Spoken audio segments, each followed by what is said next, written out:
ആ കുട്ടിക്കുള്ള ഞാൻ കൊടുക്കട്ടോ. വാ മോളെ. അവൾ ഇവിടെ നടക്കുന്നതൊക്കെ അപ്പൊപ്പ അവനെ വിളിച്ച് കൊളത്തി കൊടുക്കും.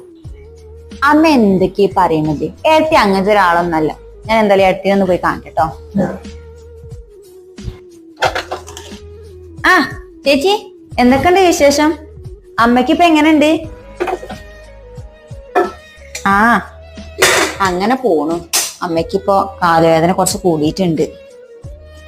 ആ എന്നിട്ടിപ്പോ അമ്മേനെ എവിടെ കാണിക്കണേ? ഇപ്പൊ മുത്തു ഡോക്ടറെ കാണിക്കണത്. അവിടെ കാണിച്ചപ്പോൾ അപ്പൊ കുറച്ച് കുറവുള്ളത്. ഏട്ടനെ ഏട്ടത്തിയൊക്കെ ഇപ്പൊ എന്ത് പറയണു? ആ സ്കൂൾ അടച്ചില്ലേ, ഏട്ടത്തിയമ്മ 2 ദിവസം വീട്ടിൽ നിൽക്കാൻ പോയതാണ്. ഓ അപ്പൊ അമ്മ ഒറ്റയ്ക്ക് എങ്ങനെ? ചേച്ചിക്ക് 2 ദിവസം അവിടെ പോയി നിന്നൂടെ? ഇപ്പോഴല്ലേ നമ്മളെ പെൺമക്കളെ ആവശ്യം. അമ്മയ്ക്ക് ഇപ്പൊ തീരെ വയ്യ. ഈ 2 ദിവസമെങ്കിലും എനിക്ക് പോയി നിൽക്കാൻ പറ്റിയിട്ടില്ലെങ്കിൽ പിന്നെ അമ്മയ്ക്ക്